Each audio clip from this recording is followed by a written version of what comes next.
bags. It's my son's money.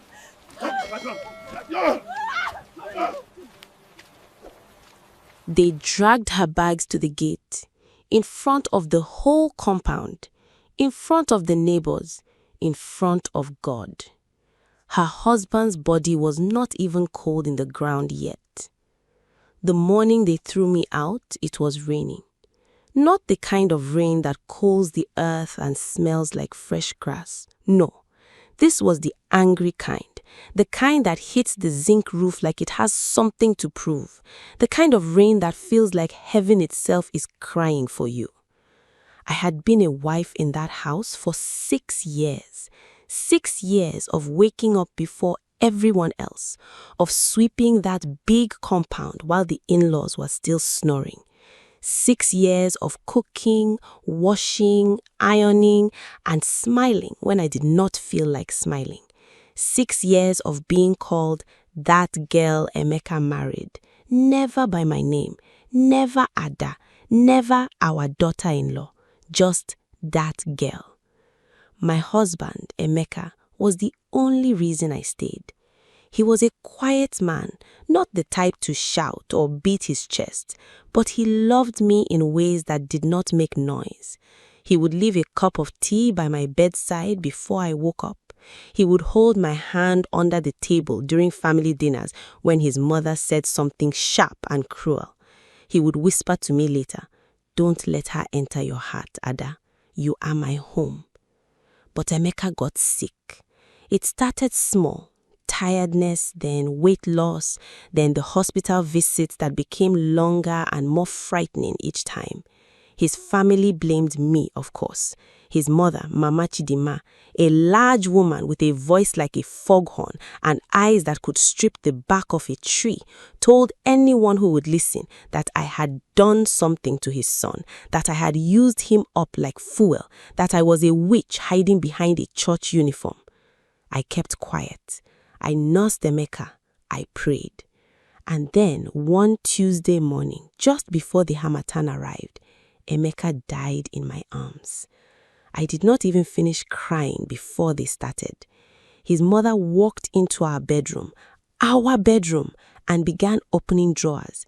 His brother Ifeanyi stood by the door like a soldier on guard. His sister Ngozi was already on the phone with somebody, speaking in low, excited whispers, the way people do when they are arranging something they do not want you to hear. "Pack your bags," Mama Chidema said. She did not look at me. She said it the way you tell a house girl her time is finished. I was still wearing the black dress I had worn to the hospital. My eyes were swollen. My chest felt like somebody had reached in and scooped out everything inside. "Mama, my husband just died."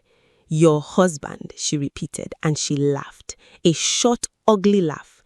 "You people and my husband. Was he your husband when he was spending his money on your family? Was he your husband when you refused to give us a grandchild after 6 years? That word landed like a slap. The pregnancy I had lost in year 3, the one I buried alone while she told the family I had aborted it on purpose. Ifeanyi walked in and dropped 2 Ghana Moscow bags on the floor. "We are giving you till this afternoon," he said. "After that, we cannot be responsible for what happens." I looked around that room, at the curtains I had sewn with my own hands, at the photograph of Emeka and me on our wedding day still hanging on the wall, at the small wooden cross he had nailed above the door himself. My legs were shaking, but something inside me, something small and quiet and stubborn, told me to stand up straight. So I did. I packed my 2 bags. I walked out through the compound in the rain. And as I passed through that gate, Mama Chidema called after me from the veranda, loud enough for all the neighbors to hear. "Go back to your father's house. You came with nothing and you leave with nothing. This house has never been yours." I stopped walking. I did not turn around. I just stood there in the rain for one moment, feeling every drop, feeling the mud under my shoes, feeling the eyes of 12 neighbors on my back. And then I walked away. My father's house was a 2-room apartment in the old part of town, across the bridge, where the roads had more potholes than tar. My mother met me at the door. She took one look at my face, at my wet clothes, at my 2 bags, and she pulled me inside without a word. She did not say, "I told you so," even though she had warned me about that family before the wedding. She did not ask questions. She simply heated water, made me take off my wet clothes, and sat beside me on the narrow bed while I cried until I could not breathe. When the crying was done, she brought me a bowl of pepper soup. "Eat," she said. "Mama, I have nothing," I told her. 6 years and I have nothing. She was quiet for a moment. Then she said something I have never forgotten. "Ada, a woman is not nothing just because people treat her like nothing. The two are not the same thing." I did not understand her then. I was too broken. The days that followed were the hardest of my life, and I say that as a woman who has known hard days. I was 31 years old, a widow, living in my mother's house with no job and no savings because everything I had earned during the marriage I had poured into that household, into Emeka's medical bills, into a life that had now been snatched from me at the gate. The neighbors talked, as neighbors do. "Did you hear? Emeka's wife was sent away." Without even the furniture? She must have done something, or those who care for people are not stupid. I heard it all. In the market, at the borehole, in church even, where people smiled at my face and whispered behind my back. I started looking for work. I had a diploma in business administration that had been gathering dust since I got married. I sent applications everywhere. Rejections came back quietly, the way rejections do. No letter, no call, just silence. Meanwhile, back at the Okafor compound, life was moving on without me. My sister-in-law Ngozi called me once, not to check on me, but to inform me that they were redecorating the house and that if there was anything I had left behind that I wanted, I should send somebody quickly before it gets thrown away. I sat with that phone call for a long time. Something about the way she said it, the house, made something stir in the back of my mind. A memory, a conversation. 3 months before Emeka died, on one of those evenings when he was still strong enough to sit outside, he had called me close and spoken to me in a low voice while his mother was watching television. "Ada," he said, "my family loves money more than they love me. I have always known this. I just did not want to believe it." I told him not to say such things. "No, listen," he said. "I have done something. I need you to call Barrister Okonkwo when the time comes. Not before, when the time comes. Do you understand?" I had nodded, thinking he was being dramatic, thinking he still had years. But now, the time had come, and I had forgotten about Barrister Okonkwo. I found the number in the small brown notebook Emeka kept in the inner pocket of his suit jacket, the grey suit he had worn to our wedding anniversary dinner. I had kept that jacket. I do not know why. Maybe some part of me knew it was holding something for me. Barrister Okonkwo had an office on the 2nd floor of a building near the State Secretariat, the kind of office that smelled like old files and ceiling fan oil. He was a thin man in his 60s, with reading glasses that sat at the very end of his nose, and a calmness about him that made you trust him immediately. He looked at me over those glasses for a long moment when I walked in. "You are Ada," he said, not a question. "Yes, sir." "I have been waiting for you to call." He opened a drawer, pulled out a brown envelope and placed it on the desk between us. "Your husband came to me 8 months before he died. He was very clear about what he wanted." My hands were shaking as I opened the envelope. Inside was a document, several pages, with stamps and signatures and official seals. I am not a lawyer, and some of the language was heavy, but I understood the important parts. I understood them very clearly. The house, the big house in GRA, where I had swept floors and cooked stew and been insulted and finally thrown out into the rain, was in my name. Emeka had transferred the title deed to me 8 months before he died. He had done it quietly, legally, completely. Barrister Okonkwo handled everything. There was not a crack in the paperwork. I read it twice. Then I looked up at the barrister and I said, "They don't know?" He removed his glasses. "Your husband was very specific that no one should be informed. He said, and I will quote him, 'My family must not find out until Ada is ready. She will know when it is time.'" I sat in that chair for a long time after he finished explaining everything to me. Outside, a bus was honking. Children were selling water on the street. Life was going on in all its noise and heat. And I was sitting there holding a piece of paper that changed everything. The house was mine. It had always been mine. They had thrown me out of my own house. If this story is hitting you somewhere deep, subscribe now, because what happens next will show you that God does not forget the ones who are thrown away. Stay with me. I did not go back immediately. That is the part people find hard to understand when I tell this story. They say, "Ada, why did you wait? Why didn't you go straight back and show them?" Because I had watched enough to know that a victory announced too early becomes a war, and I was tired of war. I spent 3 months getting myself together. Those 3 months were not empty months. They were the months that built me back into a person. I went back to work. Barrister Okonkwo connected me with a property management firm where I started as an administrative officer. It was not glamorous, but I showed up every day and I was good at it, and within 6 weeks they had given me more responsibility and a small raise. I moved out of my mother's room and rented a small self-contained apartment. Nothing special. A bed, a table, a hot plate, and a window that let in the morning light. But it was mine. No one could knock on that door and tell me to leave.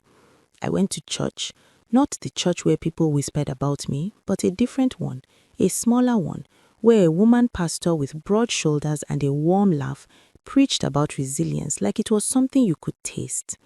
I started sleeping properly for the first time in years. And then one evening, 3 months after I walked out of that gate, my cousin Vivian called me. Vivian lives 2 streets from the Okafor compound. She is the kind of woman who notices everything and forgets nothing. "Ada, you need to hear this." Mama Chidima had redecorated the house completely. New tiles, new curtains, new furniture. She had turned the guest room into a personal parlor where she received visitors every afternoon. Ifeanyi had moved his family into the main bedroom, my bedroom, the room where Emeka and I had slept, where Emeka had nursed him through his illness, where he had taken his last breath. They were hosting a celebration, a 1-year Thanksgiving, giving thanks to God for their house, for their inheritance, for the life they were building now that that woman was gone. Vivian said, "People are saying Mama Chidima told the pastor that God gave them the house as a reward for their suffering." I was quiet on the phone. "Ada, are you there?" "I'm here," I said. "Vivian, thank you." I hung up and sat for a long time in my little apartment, looking at the window. Then I called Barrister Okonkwo. "It is time," I said. The Thanksgiving was on a Saturday. I know this because Vivian sent me photographs. Canopies in the compound, a caterer setting up at the side of the house, Mama Chidima in an expensive ashoebi, burgundy with gold trim, greeting guests at the gates like a queen receiving her subjects. Ifeanyi with a new pot belly, laughing, Ngozi with her husband, dressed up, children running around. The whole family gathered in my house, celebrating. I looked at those photographs and felt something I had not expected to feel. Not anger, not bitterness, not the hot jealousy I had carried in my chest for months. What I felt was a strange, clean calm. The kind of calm you feel when you know something that the other person does not know yet. Barrister Okonkwo had engaged a property law firm. The court order had been obtained. Everything was proper and official. We had given the required notice. The law had moved at its own pace, which is slow and grinding, but it had moved. And on that Saturday, in the middle of the Thanksgiving, while the caterer was dishing out jollof rice and the praise singer was calling Mama Chidima's name, 2 officials from the firm arrived at the gate with papers. Vivian called me as it was happening. "Ada," she whispered, like she was watching something holy and frightening at the same time. "There are people at the gate with papers. The party has stopped. Everybody is standing. Mama Chidima is shouting." I could hear it in the background. Mama Chidima's voice, that hog-horn voice, raised to the pitch of panic. "What is this? Who sent you? Do you know who I am? This is my son's house. My son is dead." Vivian described the official reading from the document. The property at number 14 Oleander Close, GRA, registered in the name of Mrs. Adaize Okofo, legally transferred in full, court-validated, immediate possession order. "She is saying it's a lie," Vivian whispered. "She is saying Emeka would never do that. Ifeanyi is on the phone with somebody. Ngozi is crying." I was standing in my small apartment, fully dressed. I had ironed my clothes the night before.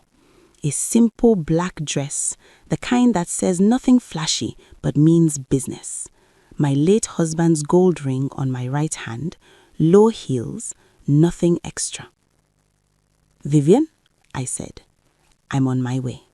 The rain had stopped by the time my Okada dropped me at the junction. The afternoon sun was out, pressing down on everything the way it does in this part of the world, like it wants to make sure you feel it. I walked the rest of the way on foot. I could see the compound from the end of the street. The canopies were still up, slightly lopsided now, as if the celebration had stumbled and fallen and not gotten up. Guests were standing around in that confused, uncomfortable way people stand when something has gone wrong at a party, and nobody knows if they should stay or go. The gate was open. I walked through it. The compound went quiet the moment they saw me. Not the silence of respect, not yet. The silence of shock, of people who thought they had seen the last of someone and could not understand why she was here, walking calmly through a gate she had once been chased from in the rain. Mama Chidima was standing in the middle of the compound, still in her asoebi, the burgundy and gold looking suddenly gaudy in the hard afternoon light. Her face when she saw me, I will remember that face for the rest of my life. Fear and fury fighting each other behind her eyes. "What are you doing here?" she said. Her voice was still loud, but it had lost something. The certainty was gone from it. I walked until I was close enough that I did not have to raise my voice. I looked at her for a long moment. I thought about the morning in the rain. I thought about the 2 Ghana Must Go bags. I thought about what she had said at the gate. You came with nothing and you leave with nothing. Then I said it, quietly, so that only the people close could hear, but in that silence, everyone heard. Mama, you threw me out of my own home. She opened her mouth, closed it.